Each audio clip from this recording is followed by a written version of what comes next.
2024ರ ಲೋಕಸಭಾ ಚುನಾವಣೆಯ ಪ್ರಚಾರದ ಕಾವು ರಂಗೇರ್ತಾ ಇದೆ.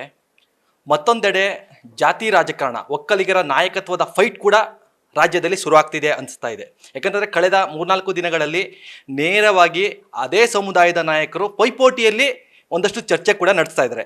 ಈಗ ಒಕ್ಕಲಿಗ ಸಮುದಾಯದ ಪ್ರಬಲ ನಾಯಕರು ನಮ್ಮ ಜೊತೆಗಿದ್ದಾರೆ. ಸರ್, ತಾವು ಕೂಡ ಒಕ್ಕಲಿಗ ಸಮುದಾಯದ ಪ್ರಬಲ ನಾಯಕರು, ಒಮ್ಮೆ CM ಕೂಡ ಆಗಿದ್ದೀರಾ. ಈ ಎಲ್ಲ ಜಂಜಾಟಗಳು ನೋಡಿದಾಗ ತಮಗೆ ಏನು ಅನಿಸುತ್ತೆ ಸರ್? ನನಗೆ ಸುಮಾರು 4-5 ದಿನದಿಂದ ಒಕ್ಕಲಿಗರನ್ನು ಈ ರಾಜಕಾರಣಿಗಳು, ಅದು ಯಾವ ಪಾರ್ಟಿ ಇರ್ಬೋದು, ನಾನು ಪಾರ್ಟಿ ಹೇಳೋದಿಲ್ಲ, ಒಕ್ಕಲಿಗರನ್ನು ಟೇಕನ್ ಫಾರ್ ಗ್ರಾಂಟೆಡ್ ಮಾಡಿ ಹೇಗಾದರೂ ನಡೆಸ್ತಿದೆ, ನಮ್ಮ ಇದರಲ್ಲೇ ನಡೀತದೆ. ಮತ್ತೊಂದು ಆದಿಚುಂಚನಗಿರಿ ಮಠದ ಹೆಸರು ಹೇಳಿಕೊಂಡು ಅದರ ಪ್ರಯೋಗಗಳ ಮೂಲಕ ಎಲ್ಲವನ್ನು ಮಾಡಬಲ್ಲೆವು ಅಂತ ಹೇಳುವಂಥ ಒಂದು ಕೆಟ್ಟ ಮಾನಸಿಕತೆ, ಇದು ತುಂಬ ಮನಸ್ಸಿಗೆ ನೋವು ತಂದಿದೆ. ಒಂದು ಅತ್ಯಂತ ಪ್ರಬಲ ಸಮುದಾಯ, ಕರ್ನಾಟಕದ ಪ್ರಬಲ ಸಮುದಾಯ, ಅದು ಇವತ್ತು ಈ ರೀತಿ ಒಂದು ರೀತಿಯಲ್ಲಿ ಚರ್ಚೆಯ ವಸ್ತುವಾಗಿ, ಸಾರ್ವಜನಿಕ ಚರ್ಚೆಯ ವಸ್ತುವಾಗಿ ಪರಿವರ್ತನೆ ಆಗಿರೋದು ಈ ದೇಶದ ಪ್ರಧಾನಮಂತ್ರಿ ದೇವೇಗೌಡರಾಗಿದ್ದರು. ಈ ರಾಜ್ಯದಲ್ಲಿ ನಾವೆಲ್ಲರೂ ಮುಖ್ಯಮಂತ್ರಿಗಳಾಗಿ ಕೆಲಸ ಮಾಡಿದ್ದೆವು. ಆದ ಕಾರಣ ಇಂಥ ಒಂದು ಸಮುದಾಯ ಇವತ್ತು, ಆ ಸಮುದಾಯದ ಒಂದು ಶ್ರದ್ಧಾ ಕೇಂದ್ರ ಆದಿಚುಂಚನಗಿರಿ ಸಂಸ್ಥಾನ, ಇದು ಒಂದು ಚರ್ಚಾ ವಸ್ತುವಾಗಿ ಪರಿವರ್ತನೆ ಆಗಿರುವಂಥದ್ದು ನನ್ನ ಮನಸ್ಸಿಗಂತೂ ತುಂಬ ನೋವಾಗಿದೆ. ಒಂದು ರೀತಿಯ ಅಪಮಾನ ಇದು ನಮ್ಮ ಅದು ಅಂತ ಹೇಳುವಂಥದ್ದು ನಾನು ಭಾವಿಸ್ತಾ ಇದ್ದೀನಿ. ಮೊನ್ನೆಯಷ್ಟೇ ಎರಡೂ ಪಕ್ಷದ ನಾಯಕರು, BJP ಹಾಗೂ JDS ನಾಯಕರು ಕೂಡ ಮಠಕ್ಕೆ ಹೋಗಿ ಆಶೀರ್ವಾದ ಪಡೆದರು. ನೀವು ಕೂಡ ಪ್ರಬಲ ನಾಯಕರು, ಸದಾನಂದ ಗೌಡರಿಗೆ ಆಹ್ವಾನ ಇತ್ತ ಅಥವಾ ಇರಲಿಲ್ವಾ, ಅಥವಾ ಇದ್ರೂ ಕೂಡ ತಾವು ಹೋಗಿಲ್ವಾ, ಹೇಗೆ ಸರ್? ನೋಡಿ, ನನಗೆ ಇದಕ್ಕೆ ಆಹ್ವಾನ ಇರಲಿಲ್ಲ. ಒಂದು ಎರಡನೇದಾಗಿ ಆಹ್ವಾನ ಬರ್ತಿದ್ರು ಕೂಡ ನಾನು ನನ್ನ ಊರಿನಲ್ಲಿ ನನ್ನ ಕಾರ್ಯಕ್ರಮದ ನಿಮಿತ್ತ ಊರಿಗೆ ಹೋಗಿದ್ದೆ. ಆದ ಕಾರಣ ಇಲ್ಲಿ ಇರಲಿಲ್ಲ. ನಮ್ಮ ಮಠಕ್ಕೆ ಹೋಗಿ ಆಶೀರ್ವಾದ ತಗೊಳ್ಳುವಂಥದ್ದು ತಪ್ಪು ಅಂತ ನಾನು ಹೇಳಲ್ಲ. 100ಕ್ಕೆ 100 ಯಾರು ಬೇಕಾದರೂ, ಯಾಕಂದರೆ ನಾನು ಹಿಂದಿನಿಂದ ನೋಡಿದ್ದೀನಿ, ಈ ದೇಶದ ಪ್ರಧಾನಮಂತ್ರಿಗಳಿಂದ ಹಿಡಿದು ಈ ದೇಶದ ರಾಷ್ಟ್ರಪತಿಗಳಿಂದ ಹಿಡಿದು ಪ್ರತಿಯೊಬ್ಬರು ಕೂಡ ನಮ್ಮ ಆದಿಚುಂಚನಗಿರಿ ಮಠಕ್ಕೆ ಬಂದು ಅಲ್ಲಿಯ ಸ್ವಾಮೀಜಿಯವರ ಒಂದು ಆಶೀರ್ವಾದವನ್ನು ಪಡ್ಕೊಂಡದ್ದನ್ನು, ಅದು ನಮ್ಮ ಚರಿತ್ರೆಯಲ್ಲಿರುವಂಥ ಸಂಗತಿಗಳು. ಮತ್ತು ಅಂಥ ಒಂದು ಅದ್ಭುತವಾದಂಥ ಮಠ ಅದು. ಅದರಲ್ಲಿ ಆಶೀರ್ವಾದ ಪಡ್ಕೊಳ್ಳಿಕ್ಕೆ ಯಾರೇ ಹೋಗುವಂಥದ್ದು ತಪ್ಪಲ್ಲ. ನಾವು ನೋಡ್ತೀವಿ, 2 ಸಂಗತಿಗಳು ಮಾಡದವರು ಯಾರು ಇದ್ದರೆ ನೀವು ಹೇಳಬೇಕು ನನಗೆ. ಒಂದು, ಬ್ಯಾಂಗ್ಳೂರಿನ ಸುತ್ತಮುತ್ತ ಒಂದು 10-12 ಜಿಲ್ಲೆಗಳಲ್ಲಿ ಯಾವುದೇ ವ್ಯಕ್ತಿ ಕೆಂಪೇಗೌಡರ ಹೆಸರು ಹೇಳದೆ ಯಾರು ರಾಜಕೀಯ ಮಾಡಿದವರು ಇದ್ದರೆ ನನಗೆ ತೋರಿಸಿಕೊಡಿ ಒಮ್ಮೆ. ಅಥವಾ ಎರಡನೇದಾಗಿ ಆದಿಚುಂಚನಗಿರಿ ಸ್ವಾಮೀಜಿಯವರ ಆಶೀರ್ವಾದ ತಗೊಂಡು ಆ ಆಶೀರ್ವಾದ ತಗೊಳ್ಳುವಂಥ ಫೋಟೋವನ್ನು ಮಾಧ್ಯಮಗಳಲ್ಲಿ ತೋರಿಸದೆ ಒಟ್ಟಿಗೆ ನಿಂತವರು ಯಾರಿದ್ದರೆ ಹೇಳಿ ನನಗೆ. ಇದೆಲ್ಲ ಏನೋ ಒಂದು ತಾತ್ಕಾಲಿಕವಾಗಿ, ಆದರೆ ಅದನ್ನು ಯಾರು ತಪ್ಪು ಅಂತ ಹೇಳಲ್ಲ. ಆದರೆ ಇವತ್ತು 4 ದಿನ ನಡೀತಾ ಇರುವಂಥ ಚರ್ಚೆ ಇದೆಯಲ್ಲ, ಚರ್ಚಾ ವಸ್ತು ಆಗಬಾರ್ದಿತ್ತು ಅಂತ ಹೇಳುವಂಥದ್ದು ನನ್ನದಲ್ಲ. ನನಗೆ ರಿಟೈರ್ಡ್ ಹೈಕೋರ್ಟ್ ಜಡ್ಜಸ್, ನನಗೆ ಭಾರಿ ಪ್ರಜ್ಞಾವಂತರು ನನಗೆ ಫೋನ್ ಮಾಡಿ 3-4 ದಿನದಿಂದ ನನಗೆ ಫೋನ್ ಮಾಡ್ತಾಯಿದ್ದಾರೆ. ಏನು ರೀ ಸದಾನಂದ ಗೌಡ್ರೆ, ನೀವು ಯಾವುದು ಮಾತಾಡ್ತಾ ಇಲ್ಲ, ನೀವಿದ್ದಾಗ ಭಾರಿ ದೊಡ್ಡ ಒಂದು ಸಮಾರಂಭ ಗುರುಗಳದ್ದು ಮಾಡಿದಿರಿ, 5 ಲಕ್ಷ ಜನ ಸೇರಿಸುವ ಒಂದು ಅದ್ಭುತವಾದಂಥ ಕಾರ್ಯಕ್ರಮ ಮಾಡಿದಿರಿ. ನಿಮ್ಮನ್ನು ಇಳಿಸಿದಾಗ ಕೂಡ, ನೀವು ನಿಮ್ಮ ಮುಖ್ಯಮಂತ್ರಿ ಬದಲಾವಣೆ ಆದಾಗ ಕೂಡ ಸ್ವಾಮೀಜಿಯವರೆಲ್ಲ ಸ್ವಲ್ಪ ಮಟ್ಟಿಗೆ ಪ್ರತಿರೋಧವನ್ನು ವ್ಯಕ್ತಪಡಿಸಿದರು. ಒಬ್ಬ ಸಜ್ಜನ ರಾಜಕಾರಣಿಗೆ, ಸಮುದಾಯದ ರಾಜಕಾರಣಿಗೆ ಅನ್ಯಾಯ ಆಗಿದೆ ಅಂತ ಹೇಳುವಂಥದ್ದು. ಇದನ್ನೆಲ್ಲ ಮಾಡಿ ಕೂಡ ನೀವು ಇವತ್ತು ಯಾಕೆ ಸುಮ್ಮನಿದ್ದೀರಿ ಅಂತ ಹೇಳುವಂಥದ್ದನ್ನು ಹೇಳಿದ್ದಕ್ಕೆ ಬೇಕಾಗಿ ನಿಮ್ಮ ಪ್ರಶ್ನೆಗಳಿಗೆ ನಾನು ಉತ್ತರ ಕೊಡ್ತಾ ಇದ್ದೀನಿ.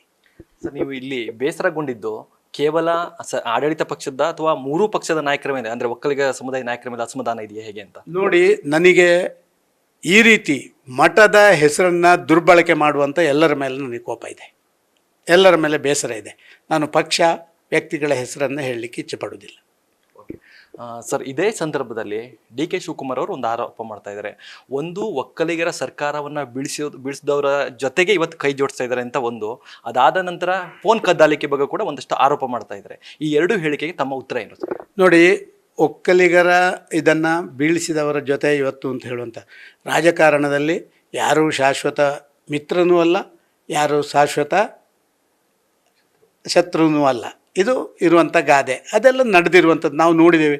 ಈಗ ದೇಶದಾದ್ಯಂತ ನಡೀತಾ ಇರುವಂಥ ರಾಜಕೀಯ ಧ್ರುವೀಕರಣ ನೋಡಿದ್ದೀವಿ. ಯಾರ್ಯಾರು ನಮ್ಮ ಮೇಲೆಲ್ಲ ಕೋಪ ಮಾಡಿದವರೆಲ್ಲ ನಮ್ಮೊಟ್ಟಿಗೆ ಬಂದ್ದಾರೆ. ಅದು ಚಂದ್ರಬಾಬು ನಾಯ್ಡುನಲ್ಲೇ ಹಿಡಿದು ಎಲ್ಲರನ್ನೂ ನಾನು ಹೆಸರಿಸಬಲ್ಲೆ, ಭಾರಿ ಜನರನ್ನು ನಮ್ಮ ಜೊತೆ ಬಂದದ್ದಿದೆ. ಅದರ ಬಗ್ಗೆ ನಾನೇನು ಹೇಳುವುದಿಲ್ಲ. ಕುಮಾರಸ್ವಾಮಿಯವರು, ದೇವೇಗೌಡರು ಬಂದದರಲ್ಲಿ ತಪ್ಪೇನು ನಾನೇ ಹೇಳೋದಿಲ್ಲ. ಯಾರು ಇವತ್ತಿನ ಕಾಂಗ್ರೆಸ್ ವಿರೋಧಿ ಅಲೆಯಲ್ಲಿದ್ದು, ಆ ಕಾಂಗ್ರೆಸ್ ವಿರೋಧಿ ಭಾವನೆಯಲ್ಲಿದ್ದು, ಆ ಕಾಂಗ್ರೆಸ್ ವಿರೋಧಿ ಇದನ್ನು ಅನುಷ್ಠಾನ ಮಾಡಲಿಕ್ಕೆ ಸಹಕಾರ ಕೊಡ್ತಾರೆ, ಅವರೆಲ್ಲರೂ ಒಟ್ಟಾಗಿದ್ದಾರೆ ಅಷ್ಟೇ. ಅದರಲ್ಲಿ ಏನು ತೊಂದರೆಗಳು, ಆದ ಕಾರಣ ಇಳಿಸಿದವರು ಹತ್ತಿದವರು ಅಂತ ನಾನೇನು ಹೇಳಲಿಕ್ಕೆ ಇಚ್ಛೆಪಡೋದಿಲ್ಲ. ಅದು ಯಾವ ರೀತಿ ಇಳಿಸಿದ್ರು, ಯಾವ ರೀತಿ ಹತ್ತಿದ್ರು, ಅದರ ಬಗ್ಗೆ ನನಗೇನು ಗೊತ್ತೂ ಇಲ್ಲ. ಅದರ ಬಗ್ಗೆ ನಾನು ಏನು ಮಾತಾಡಲಿಕ್ಕೆ ಇಷ್ಟನೂ ಪಡೋದಿಲ್ಲ. ಸ್ವಾಮೀಜಿಯವರ ಫೋನ್ ಕದ್ದಾಲಿಕೆ ಬಗ್ಗೆ ಒಂದಷ್ಟು ಆರೋಪ ಮಾಡಿದ್ರು ಮೈತ್ರಿ ಸರ್ಕಾರದ ಬಳಿ, ಅದು ಆಗಿತ್ತಾ ನಿಜವಾಗ್ಲೂ ಅಂತ? ನೋಡಿ, ಸ್ವಾಮೀಜಿಯವರ ಫೋನ್ ಕದ್ದಾಲಿಕೆ ಮಾಡಿದ್ರು ಕೂಡ ಅಥವಾ ಮಾಡದಿದ್ದರೂ ಕೂಡ ಅದನ್ನು ನಮ್ಮ ಮಠದ ನಮ್ಮ ಸ್ವಾಮೀಜಿಗಳು ಅಂಥದ್ದನ್ನು ಮಾತಾಡೋದೇ ಇಲ್ಲ. ಕದ್ದಾಲಿಕೆ ಮಾಡಿದರೆ ಮತ್ತೊಂದು ಮಾಡಿದರೂ ಕೂಡ ಸತ್ಯ ಸಂಗತಿಗಳು ಸಿಗ್ತೇವೆ ಹೊರತು ಸುಳ್ಳು ಸಂಗತಿ ಸಿಕ್ಕಲಿಕ್ಕೆ ಸಾಧ್ಯವೇ ಇಲ್ಲ. ಎರಡನೇದಾಗಿ ಭಾರಿ ಪ್ರಬಲವಾಗಿ 1 ವರ್ಷದಿಂದ ಆಡಳಿತ ಮಾಡ್ತಾಯಿದ್ರಲ್ಲ, ಏನಕ್ಕೆ ಇವರನ್ನಲ್ಲಿ ಕಳಿಸಿದ್ದು, ಯಾವುದನ್ನು ಕಾಯಕ್ಕೆ ಇವ್ರನ್ನ ಕಳಿಸಿದ್ದು? ಮಾಡ್ಬೋದಿತ್ತಲ್ಲ. ಇವತ್ತು ಚುನಾವಣಾ ಸಂದರ್ಭದಲ್ಲಿ ಇದನ್ನು ಮಾತಾಡುವಂಥದ್ದು ಖಂಡಿತವಾಗಿ ಅವರ ಸ್ಥಾನಕ್ಕೆ ಅದು ಗೌರವ ಮತ್ತು ಶೋಭೆ ತರುವುದಿಲ್ಲ. ಇಷ್ಟೆಲ್ಲ ನೋವು ಇದ್ರೂ ಕೂಡ ಸದಾನಂದ ಗೌಡರಿಗೆ ಈಗ ಮಾಧ್ಯಮದ ಮುಂದೆ ಹೇಳ್ತಾ ಇದ್ದಾರೆ, ನ್ಯೂಸ್ ಫಸ್ಟ್ ಮುಂದೆ, ಯಾಕೆ ಬೇರೆ ಕಡೆ ಏನಾದರೂ ಕೂಡ ಹೇಳುವಂಥ ಪ್ರಸ್ತಾಪ ಮಾಡುವಂಥ ಸಾಧ್ಯತೆಗಳಿದೆಯಾ? ಅಥವಾ ಸ್ವಾಮೀಜಿಯವ್ರನ್ನ ಭೇಟಿಯಾಗಿ ಇದು ರಾಜಕೀಯಕ್ಕೆ ಬಳಕೆ ಆಗಬಾರ್ದು ಮಠ ಅನ್ನೋದು ಕೂಡ ಪ್ರಸ್ತಾಪ ಮಾಡ್ತೀರಾ ಅಥವಾ ಇದು ಇಲ್ಲಿಗೆ ಬಿಡ್ತೀರಾ? ನೋಡಿ, ಇದು ಎಲ್ಲರಿಗೆ ಸಂದೇಶ ಹೋಗಬೇಕು. ನಾನು ಯಾಕೆ ನಿಮ್ಮ ಮುಂದೆ ಮಾತಾಡಿದೆ, ನಿಮ್ಮ ಮುಂದೆ ನಾನು ಮಾತಾಡಿದ್ದು ಯಾಕೆ ಅಂತ ಹೇಳಿದರೆ, ನೀವು ಮಾತ್ರ ಇದನ್ನು ಎಲ್ಲರಿಗೆ ತಲುಪಿಸಲಿಕ್ಕೆ ಸಾಧ್ಯ. ನಾನು ಯಾರೋ ಒಂದು ಕಡೆ ಹೋಗಿ ಯಾರೊಟ್ಟಿಗೆ ಒಂದು ರೂಮಿನೊಳಗೆ ಮಾತಾಡಿದರೆ ಇದು ಎಲ್ರಿಗೂ ಹೋಗಲ್ಲ. ಎಷ್ಟೋ ಜನ ನನ್ನಲ್ಲಿ ಹೇಳಿದ್ದಕ್ಕೆ ನಾನೇನು ಮಾಡಿದ್ದೇನೆ ಅಂತ ಹೇಳುವಂಥದ್ದನ್ನು ಮಾಧ್ಯಮಗಳಿಂದ ಮಾತ್ರ ಇದನ್ನು ತಲುಪಿಸಲಿಕ್ಕೆ ಸಾಧ್ಯ. ನೀವೀಗ ಬಂದಿದ್ದೀರಿ, ನನ್ನಲ್ಲಿ ನ್ಯೂಸ್ ಫಸ್ಟ್ ಇರ್ಬೋದು, ಬಂದ ಎಲ್ಲವನ್ನು ಕೇಳಿದ್ದೀರಿ, ಎಲ್ಲವನ್ನು ಮಾಡಿದ್ದೀರಿ. ನಿಮ್ಮ ಮುಖಾಂತರ ಇದು ಖಂಡಿತವಾಗಿ ಸಾರ್ವಜನಿಕರಿಗೆ ತಲುಪ್ತದೆ ಅಂತ ಹೇಳುವಂಥ ವಿಶ್ವಾಸ ಇದೆ. ಇದು ಸ್ವಲ್ಪ ಖಾರವಾದಂಥ ಮಾತಿರ್ಬೋದು, ಆದರೆ ಭಾವನೆಗಳಿಗೆ ಯಾವಾಗ ಆ ಖಾರ ಮತ್ತು ಒಂದು ರೀತಿಯ ನೋವು ಮಿಶ್ರಿತ ಭಾವನೆಗಳನ್ನು ಹೇಳಬೇಕಾ ಅದನ್ನು ಹೇಳಬೇಕಾಗಿದೆ, ಅದನ್ನು ಹೇಳಿದ್ದೀನಿ. ಸರ್, ಈಶ್ವರಪ್ಪನವರ ಹೇಳಿಕೆ ಏನನ್ಸುತ್ತೆ ನಿಮಗೆ? ಅಂದರೆ ಒಕ್ಕಲಿಗರಿಗೆ ಯಡಿಯೂರಪ್ಪನವರ ಪಕ್ಷ ಅಂದರೆ ಯಡಿಯೂರಪ್ಪನವ್ರು ಇರಬೇಕಾದ್ರೆ ಒಂದಷ್ಟು ಮೋಸ ಆಗಿದೆ, ಅವರಿಗೆ ನ್ಯಾಯ ಒದಗಿಸಲಿಲ್ಲ ಅಂತ ಹೇಳ್ತಾ ಇದ್ದಾರೆ. ನೋಡಿ, ಎಲ್ಲವನ್ನ ಸಮಯಕ್ಕೆ ಸರಿಯಾಗಿ ಕಾಲಕ್ಕೆ ಸರಿಯಾಗಿ ಮಾತಾಡುವವರ ಬಗ್ಗೆ ನಾವು ಮಾತಾಡೋದು ಸರಿಯಲ್ಲ. ಫೋನ್ ಕದ್ದಾಲಿಕೆದ್ದು ಈಶ್ವರಪ್ಪರದ್ದು ಹೇಳಿಕೆ ಇದೆಲ್ಲ ಕೂಡ ಸಮಯಕ್ಕೆ ಸಂದರ್ಭಕ್ಕೆ ಅವರ ಸ್ವಾರ್ಥಕ್ಕೆ ಬೇಕಾಗಿ ಉಪಯೋಗ ಮಾಡಬೇಕು. ಸ್ವಾರ್ಥ ರಾಜಕಾರಣದಲ್ಲಿ ನಾನು ಯಾವುದೇ ವಿಚಾರವನ್ನು ಪ್ರಸ್ತಾಪ ಮಾಡುವವರ ಪರವಾಗಿ ನಾನು ಯಾವತ್ತೂ ನಿಲ್ಲಲ್ಲ. ಅದು ನನ್ನ ಪಾರ್ಟಿ ಇರಲಿ, ಇನ್ನೊಂದು ಪಾರ್ಟಿ ಇರಲಿ. ಸದಾನಂದ ಗೌಡರಿಗೆ ಇಷ್ಟೆಲ್ಲ ಕೆಲಸ ಮಾಡ್ತಾ ಇದ್ದೀರಾ, ಚುನಾವಣೆ ಪ್ರಚಾರ ಮಾಡ್ತಾ ಇದ್ದೀರಾ, ಇದೆಲ್ಲ ಹೈಕಮಾಂಡ್ ಗಮನಿಸ್ತಾ ಇದೆ. ಈ ಚುನಾವಣೆ ಬಳಿಕ ಯಾವ ಜವಾಬ್ದಾರಿ ಕೊಡೋ ಸಾಧ್ಯತೆಗಳಿದೆ ಅನ್ಸುತ್ತೆ? ನಾನು ಒಬ್ಬ ಸಂತೃಪ್ತ ರಾಜಕಾರಣಿ. ನನಗೆ ಎಷ್ಟು ಸಿಕ್ಕಬೇಕೋ ನನ್ನ ಯೋಗ್ಯತೆ ನನ್ನ ಶಕ್ತಿಗಿಂತ ಜಾಸ್ತಿ ನನಗೆ ಸಿಕ್ಕಿದೆ ಅಂತ ನಾನು ತಿಳ್ಕೊಂಡಿದ್ದೇನೆ. ಆದ ಕಾರಣ ನಾನು ಏನನ್ನು ಆಸೆ ಪಡಲ್ಲ ಮತ್ತು ನಾನು ಆಸೆಪಟ್ಟು ಯಾವುದೂ ಸಿಕ್ಕಿದ್ದಲ್ಲ. ನನಗೆ ಎಲ್ಲವೂ ಕೂಡ ಸಮಾಜ, ದೇವರು, ನನ್ನ ಹಿರಿಯರು ಮಾಡಿದಂಥ ಪುಣ್ಯ ಅದು ನನಗೆ ಕೊಟ್ಟಿದೆ. ಆದ ಕಾರಣ ಭವಿಷ್ಯದಲ್ಲಿ ಏನಾಗುತ್ತೆ ಅಂತ ಹೇಳುವಂಥದ್ರ ಬಗ್ಗೆ ನಾನೇನು ಭಾರಿ ದೊಡ್ಡ ಇದರಲಿಲ್ಲ. ನಾನೀಗ ಸಂತೃಪ್ತನಾಗಿದ್ದೀನಿ. ಈಗಂತೂ ಚುನಾವಣೆಗೂ ಸ್ಪರ್ಧೆ ಮಾಡದ ಕಾರಣ ನನ್ನ ಮನೆ ಮೊಮ್ಮಕ್ಕಳು ಬಾಕಿಯವ್ರ ಜೊತೆ ಕಾಲ ಕಳೀಲಿಕ್ಕೆ ಈಗಾಗಲೇ ತಯಾರಿ ಮಾಡಿಕೊಂಡಿದ್ದೀನಿ.